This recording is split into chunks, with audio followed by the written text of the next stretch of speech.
We're really glad you're here. I'd like to introduce you to our next presenter. She's going to do a workshop. Her name is Megan Douglas, JD. She's a lawyer. Megan is Megan is the current director of the Satcher Health Leadership Institute Fellowship, and she's also the director of HIT policy within the NCPC. So anyway, we've been working with Megan for a few years, and she's done some great work. So she's going to tell you about the Petal Framework, which she leads up here.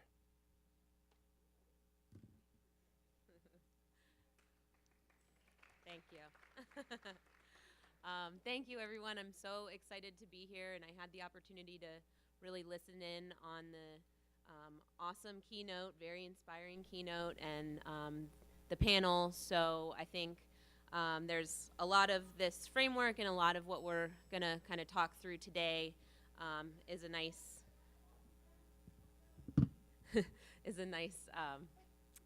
end to that. So I really want to allow plenty of time for us to actually, and you actually, to have some discussions at your tables to help inform us on this framework. So I'm going to just do a brief presentation on it, and then we'll open that up for some discussions at your tables. So as we've talked about today, health disparities, we have really known, and they've been federally recognized for 3 decades, right? But we're not seeing the movement of the needle like you would think, given all of the efforts and initiatives that address disparities. So this map really just shows at the state level some of the states that are doing the best with regard to health equity. That's what you see in the blue. So they have the least health disparities for a number of different outcomes, and the gray is the worst. And what's really interesting as we are moving towards the really focus on quality improvement in health and healthcare systems, some of what we're seeing where overall health and outcomes are being improved, we're not seeing that means that the disparities are decreasing. So it's not the overall health improvements equal reductions in disparities. And in fact, a lot of these states that you see that are the worst with regard to disparities are the best in overall quality. So there's this gap that we really need to recognize and work towards. How do we kind of align what's happening with quality improvement to integrate health equity into that? So we developed a framework that was really based on a lot of what we found in the literature, a lot of what we heard from the different community partners that we've worked with here in the National Center for Primary Care. And it's basically a pretty high-level, broad framework for integrating health equity into health systems. And health systems also being defined very broadly. We think that this is a framework that can apply to departments of public health, to healthcare delivery organizations, to payers, community service organizations. And what we had a couple of different partners that kind of had stories, and their work really aligned with this framework, and I'll talk a little bit more about one of those examples in a few minutes. But it's called the Petal Framework, and it consists of 5 different components, which kind of the ideal world is that these 5 components work together and that organizations are implementing all of these different components. I think where we are right now and what we might hear as we're going down this path of assessing what organizations are doing, some organizations may be doing some different components of this, but not all. So we have prioritize health equity, engaging the community, targeting health disparities, acting on the data, and then learning and improving from that data. And we have community and the social determinants of health that really wrap around that community in the middle of that. And then, sure, and we're going to talk about each of those too. But it's prioritize health equity, engage the community, target health disparities, act on the data and learn and improve. And then what we oftentimes see with health disparity efforts is lack of sustainability. You may get a funding stream that supports some work for a few years, or an implementation of a project that when the grant funding or that funding ends, that we see these what appeared to be very effective programs stopping. So that sustainability piece, and especially from the policy side too, how do you incorporate effective health equity initiatives into policy, whether that be at the organizational level or at the state and federal government level or at the community level. So what I really want to do is just talk through what we think are examples of some of the work that might fit within each of these components.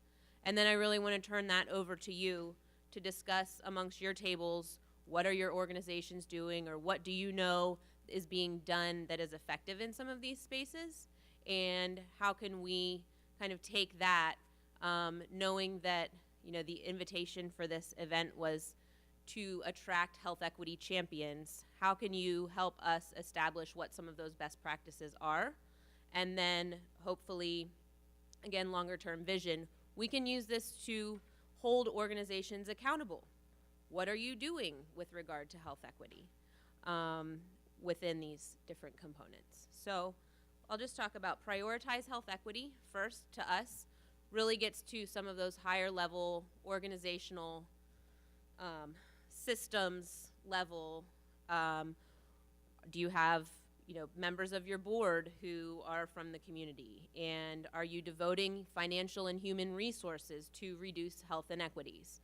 Are you getting funding that is specifically attached to health equity? So are those words in that funding? Have you developed a health equity agenda? You know, these are all, I think, very kind of high-level pieces that if organizations have done these things, then that's an indication that they actually are trying to do meaningful work towards the reduction of health disparities.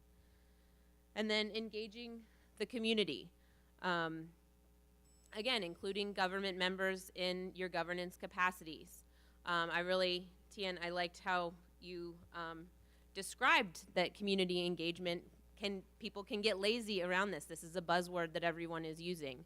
But what does it actually mean? How do you measure that? How do you measure what engaging the community has done to improve outcomes? So, you know, that's really where this component focuses is, you know, what as an organization are you doing? Who is your community? How do you define that? And we think, you know, for a lot of different organizations, there are going to be a lot of different ways to define community, or a lot of different communities that they may be trying to reach. Community advisory councils, another way that organizations commonly include community. But, you know, what authority do these community advisory councils potentially have? And how does the organization actually take what they hear from these councils, or whatever that mechanism is for hearing the community, and actually turn that into meaningful initiatives and activities that move the needle for health equity? How are they partnering with different community organizations and social services organizations? I think this is one, because of the audience that we have here today, I think we're going to hear a lot from you about some of those more concrete actions for engaging the community. And then just community health workers, you know, incorporating them into the health system as they are part of the community already, and they can leverage that experience and relationships that they have to kind of be the liaison between the organization and the community. So target health disparities. This really, for, again, kind of looking at the framework as a whole versus the separate components, this is really the data gathering step.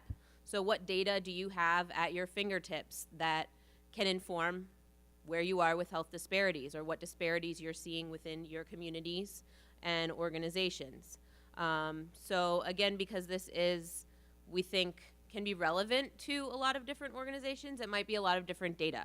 You might have clinical data from the electronic health record, or public health data, or use the census data to identify what disparities you might be seeing. Surveying patients and getting feedback, more qualitative feedback from community members to have them identify what disparities or what poor outcomes they're seeing and want to move forward to address. That also gets to some of that sustainability side.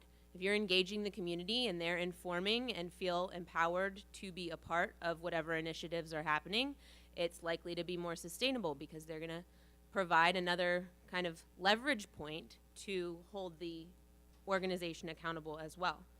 How are you assessing the social determinants of health? And have you been able to identify some of the contributors? And where do you fit within that space of actually helping to address those social determinants? Are you training employees to understand and address health inequities? And what does that mean? Is it cultural competence training? Is it that you've adopted the class standards to make sure that your patient population with different language needs and other more cultural needs are being met and identified to begin with? And have you developed interventions to specifically target these disparities? Which then we're going to see with the Act on the Data, that's really the implementation part. So you're familiar with what's going on in the organization and what disparities you may be seeing within your organization or your community, in the patient populations or community population of interest. And how have you engaged those members around that? How are you addressing the social determinants? So this is really the action side, action partner to the targeting piece. And how are you actually evaluating the effectiveness of those efforts? So that's I think a big area of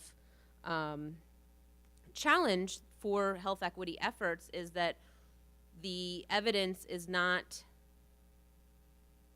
evaluated in a way, again, to kind of be sustainable, to be incorporated into some of those federal state policies.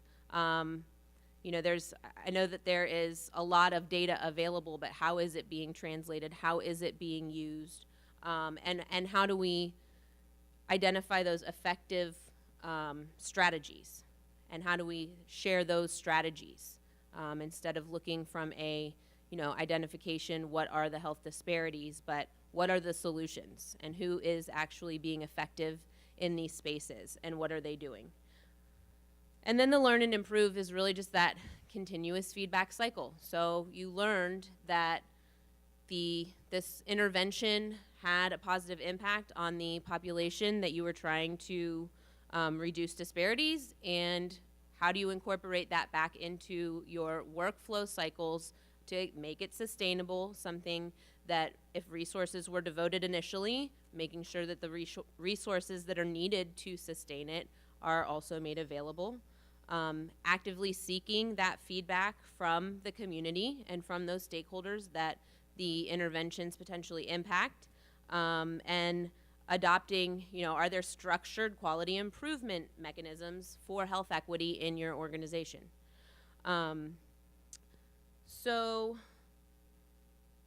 I think what we have seen with some of these initiatives to advance health equity and some of the barriers that we have seen that we're trying to really think critically through this framework, those social determinants of health. For so many years, healthcare organizations have been incentivized through payment or other incentives to stay within their clinical walls, right? And we're starting to see some policies that are trying to push them out a little bit and understand their communities a little bit better. But how can we continue to develop and evolve those strategies and those policies that incentivize organizations to advance health equity? And that's another, in and of itself, we have a lot of incentives to improve that quality, but we don't have many incentives to advance equity unless that is part of a mission, embedded within the organization, or there are health equity champions within that organization. but for some of the larger, more resourced organizations and payers, and where there are resources to identify inequities and work towards eliminating them, are those policies in place to support that? And then we also have the community level factors. These communities we know are unique, but what lessons can we learn that cross the different communities, and we can share those effective strategies and work at that community level. So we're hoping future directions for this framework that we can use it to assess activities that organizations are currently performing. Again, to measure the effectiveness of the framework as a whole, but potentially each of those, each of the pieces as well. And one of the other challenges with health disparities is, why would organizations value health equity interventions from the bottom line? What is the return on investment for organizations to be able to say that we have closed the gap in this disparity? Is there a value financially? Is there a value community engagement with community engagement and building that trust within these communities? And then again, for the incentives, how do we get to health equity certifications or accountability measures? That we have so many of these accountability measures for all different kinds of disease, systems that have to comply with certain regulations. So why aren't we having organizations demonstrate and be held accountable for what they're doing with regard to health equity? That's probably very long-term focus of what we can do. But right now, like I said, we're trying to build that foundation and hear from you all that are doing a lot of this work already, about what is it that you're doing? What are we missing here in the framework? How can we articulate some of these areas better? So I wanted to now pass this on to each of your tables, if you don't mind having the discussion, about 10 minutes on what does your organization, how are they currently working to advance health equity? And then we'll have one person from each table if you want to kind of pull the statements and summarize what your discussion was. And Nikita will be around with the microphone, so we can hear from each of you. But so yeah, please take about 10 minutes to talk about that at your table.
No, yeah. Okay, I hope everybody's had some time to talk through this at your tables. And so we're just going to kind of pass the microphone around. And if somebody can report out about addressing the question of how your organization works to advance health equity. This table looks ready.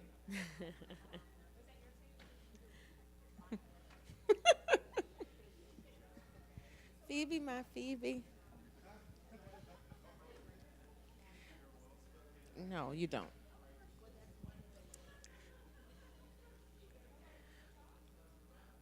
Oh yes. This remark is coming from the Petal Framework champion table. Take it away.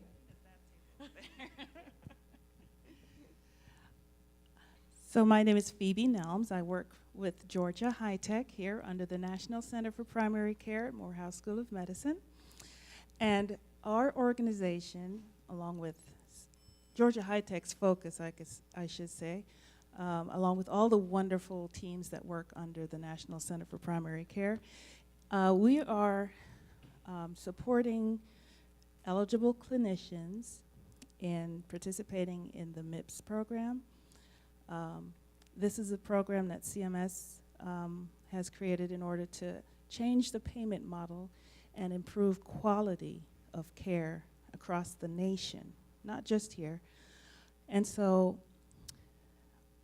that is our contribution to the reduction of health equities by helping physicians to participate in the quality payment program. And there are over 271 quality measures that are included in this program. There are How many are related to health equity? I don't know. 0. But the Sorry, let me take that back. Related to health equity, we could say related, but none of the quality measures actually are measuring.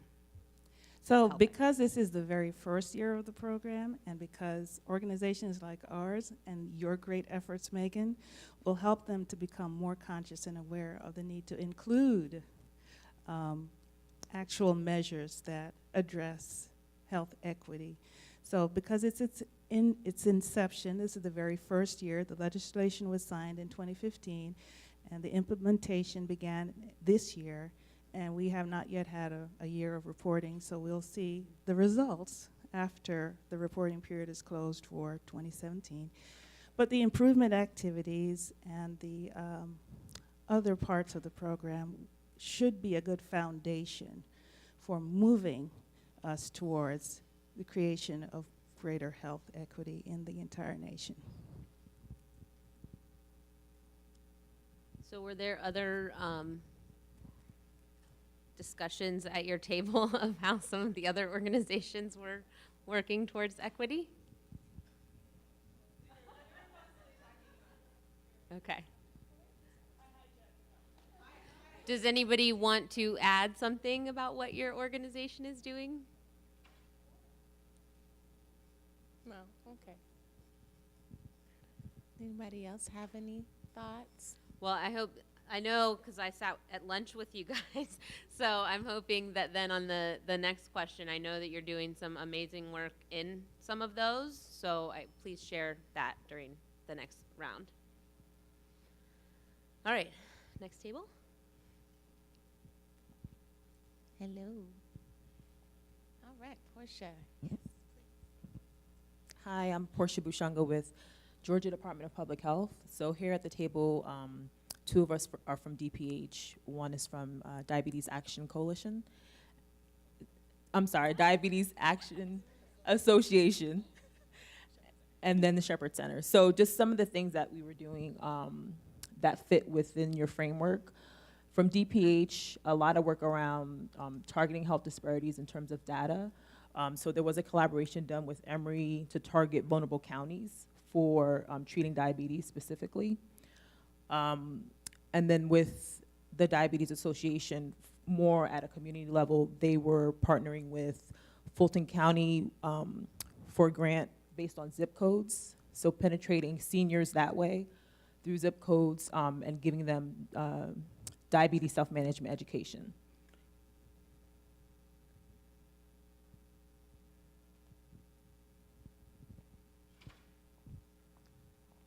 I heard lots of dialogue from this table. Would anyone care to share? What's going on at Merrill Lynch?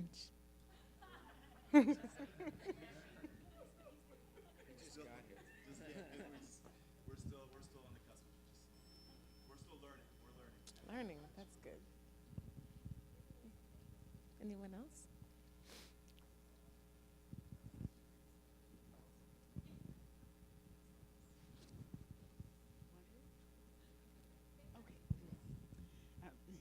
This table concerned themselves with diabetes at Emory in terms of working with the migrant farm workers. And they went out, am I being correct? Yes, our physician assistant. The physician assistant program went out and to make health equity. Yes, so we provide our students, we provide free health services Yes. for migrant health Workers. in Bainbridge and Valdosta, Georgia, twice a year. That's very important work. And this lady provided, she's with the, working in the development of Medicare advisory panel. And their emphasis was on quality care within that area. I didn't quite get what specific aspects of this that you work with. We formed an advisory panel that have Medicare beneficiaries and their families. And so whenever we're doing some new work, we bring it to them first and get their opinion. So it's the community part, engaging the community. And yours was? I can speak to that if you'd like. I didn't speak about that, but we, so I direct a practice-based research network of community health centers across Southeastern the United States. And right now we are working to develop a patient advisory panel for our network that would guide the research agenda and, you know, shape our research questions and intervention studies and interpretation and dissemination of that work. The reason she didn't want to do it because she felt she was here at Morehouse, but that's all the more reason for her to do that.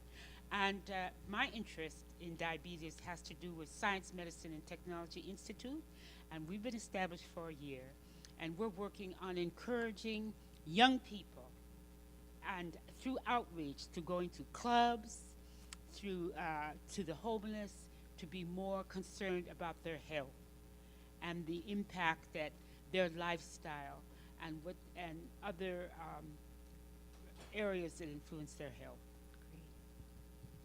Also, the reason that I was most interested in this was because tying it in the foreign-born population. 5% of the people in this country are foreign-born. That is, they come from Africa, the Middle East, South America. And not sufficient is done in the medical schools or in the hospitals, they say because of economics, to deal with this population.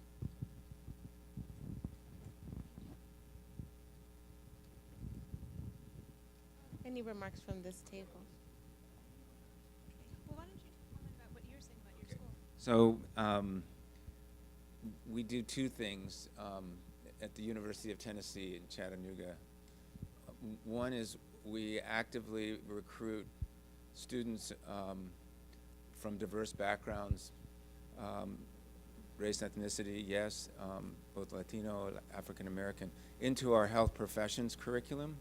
So we have a school of we have a school of nursing, College of Medicine, also physical therapy programs.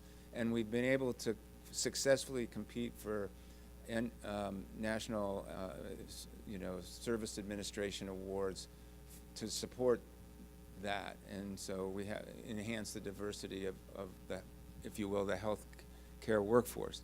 The second thing we do is through our outpatient clinics is we've created a center for global and community health out of the Department of Medicine with the expressed purpose of rotating our residents who are doing postgraduate medical education through either urban or rural clinics, as well as global health experiences in, most recently in Tenwick Hospital in Kenya.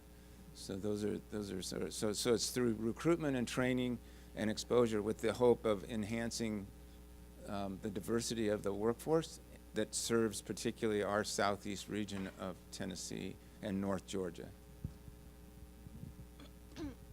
And the only other thing that we talked about was around engaging community. Wasn't so much about what people are doing necessarily around that, but just getting back to that whole idea of defining who the community is and really recognizing that you have to be thoughtful about that because there are different segments of the community. So one of the things we were talking about is if you look at a geographic community, you have sort of the community residents. That's a community, right? Then you have people that may be business owners who have a financial investment within that community. They may not necessarily live there, but they may still see themselves as part of that community in terms of that's where their financial investment or livelihood sort of lies. Then you may have providers or service providers or medical providers or things like that who sort of serve that community. Even politicians, like the city council member or something who represents that location. We also talked about community does not have to be a physical location. Community can be sort of association. So, like I was mentioning that he and I are both part of the public health community. It's something we both sort of feel a sense of affiliation with, but we don't live in the same place, or anything like that. So, really broadening our scope of what we mean by community and thinking strategically when we say engage community, you could have community residents sitting next to business owners, sitting next to the community council representative, sitting next to the manager of the health clinic, all who have a stake in a geographic location, but from a different perspective, each of them having different areas of influence, different sort of levels of social capital, different levels of agency, but all sort of on the same page around an investment or an interest in a particular place. And how much more powerful is that? How much more synergy can you get out of sort of bringing together that kind of an eclectic group to sort of help define and move forward an agenda? There are going to be people in that sort of arena that have access to certain levels of decision-making power or access to different sort of sectors that could really be critically important in being heard by the people who need to hear in order for major decisions to be made.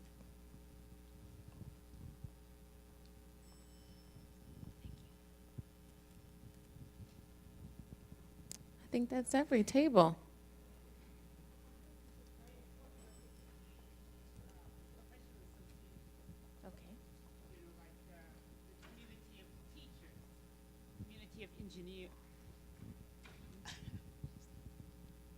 I thought it was a very important reference you made to professions. Community of teachers, community of lawyers, community of universities. I mean, I belong to the community of tropical medicine.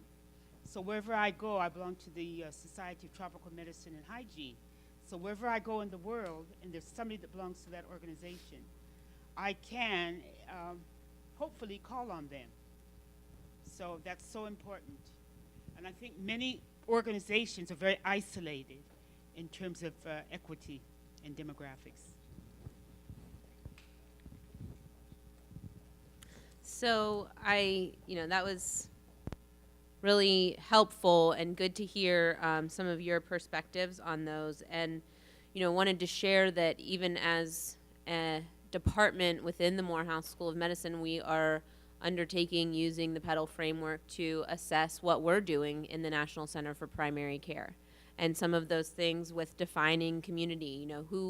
What are the different communities that we're really reaching, and some of that, how do we reach them? Is that are we directly getting into that community ourselves? Is it through our partnerships?